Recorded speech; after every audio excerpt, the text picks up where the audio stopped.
Okay, good afternoon, guys. I think in this session we're just going to take you through the 2023 November IGCSE 0580. It's giving us a summary of all the concepts that we may find under geometry. But my plea was for you guys to comment in the section below if there are areas that you might need me to further expand on. So I'm just going to try to do a quick run on the concepts shown on the paper. Right, so we're starting. On this first question, we are required to write down the mathematical name for this type of an angle. Now, if we look at the angle, if we are to continue horizontally, it's less than 180 degrees. So we will refer to it as obtuse. If it was less than 90 degrees, this one that's acute, and more than 180 degrees, we will call it a reflex angle. I hope this assists you guys feeling that you're familiar with these concepts. Right, moving to the next question. Look at the shape displayed here. Because we've got some markings here, it tells us that both sides are equal. One angle is known, so trigonometry tells us that once the sides are marked, angles opposite those marked sides will also be equal. Therefore, our base angles, both of them, they sum up to 82 degrees. So our interest is to find that one. So in essence, if we to build up an equation, we're saying x plus 41 plus 41, and these are degrees.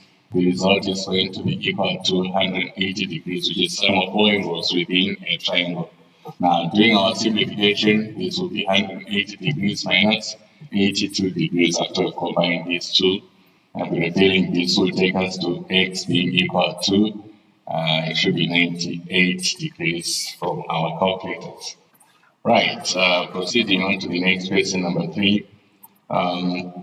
We are given parallel lines here. And once we have parallel lines, we talk of corresponding angles, interior, alternating angles, you name them. I think we're familiar with those concepts. So given that A, B, and C, D are parallel lines, our interest is to find the size of angle X. Sometimes we have different ways of going about this, but if we are to pick the easiest one, we can see clearly that angle 135 degrees, it alternates with this combination. So we can build an equation to say x plus 52 degrees, this will sum up to 135 degrees. So build another equation where we are interested in difference of 135 and 52. So we can easily do this without a calculator. 5 minus 2 gives us 3. 13 minus 5, that's 8. So in essence, our x is equal to 83 degrees. So it's nice to do some of these calculations without a calculator itself, unless only if we are limited to sometimes irrationality where we can't do without a calculator. Still the same concepts is a parallel lines. And like I said earlier, when we have parallel lines and there are angles in between, it's really transversal, which is this line which pass through parallel lines comes in. We talk of co-interior angles being equal to, that's their sum, that's 180 degrees.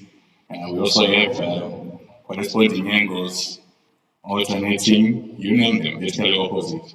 So here on this problem, we check clearly, we have these two lines crossing each other such that these two become basically opposite, giving us 50 degrees. But as we do that, given 114 degrees is known, then it can build up to alternating angles. So we can formulate the equation to say x plus 50 degrees will be equal to 114 degrees. Therefore, from our equation, we transpose 50, we have 114 subtract 50 degrees. And in the simplification, we have 4 minus 0, that will give us 4. 11 minus 5 giving us 6, we have 64 degrees. Yeah, moving to the next question. We are interested in calculating the interior angle of a regular 9-sided polygon. So it is important to realize that if a polygon is regular, The sum of all exterior angles is equal to 360. So in this case, we've got 9 sides. We can easily get the size of each exterior angle. So when we divide 360 by 9, it's like 360 divided by 9, it will give us 4. 9 into 0, that's 40 degrees. So it means given whichever size of the regular polygon, but if we expand to get the exterior angle, we can safely say this is 40 degrees. So our interest is on the interior angle, but as I do the extension, we are coming up with a straight line such that if these are known is to be summed with 40 degrees, these two, because they are on a straight line, they will sum 280 degrees.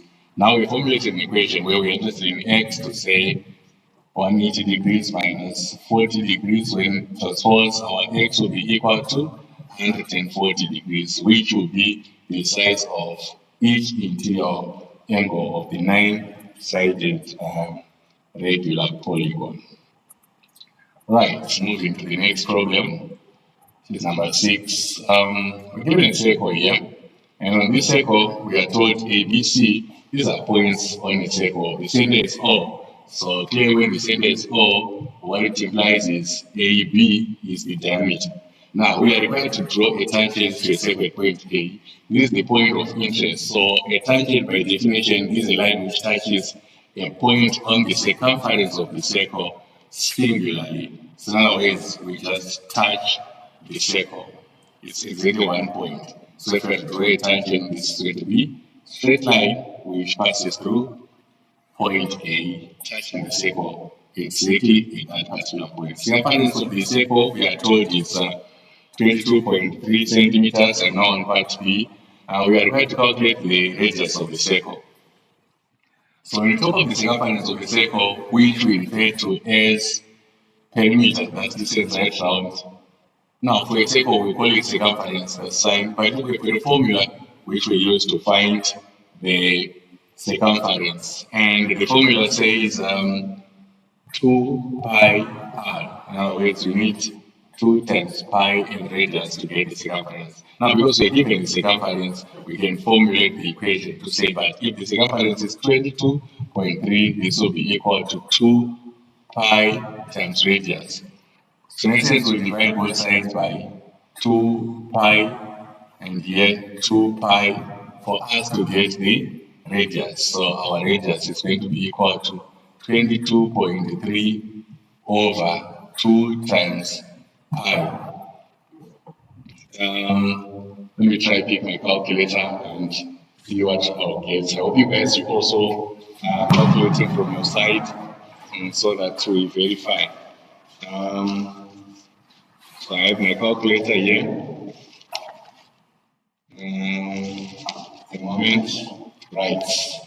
For my calculator, if I divide 22.3 by pi, 22.3 divided by inside the bracket I have 2 multiplied by pi.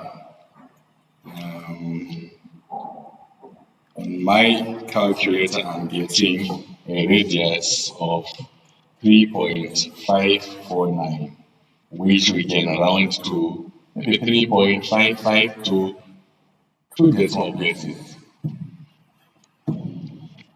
Okay, try also as we proceed in the next clip, giving you the entire series of this class on geometry. Like I say, feel free to comment below. Also, just support me by subscribing and liking so that you can also receive notifications whilst I do new or more videos. Thank you for your attention. Goodbye.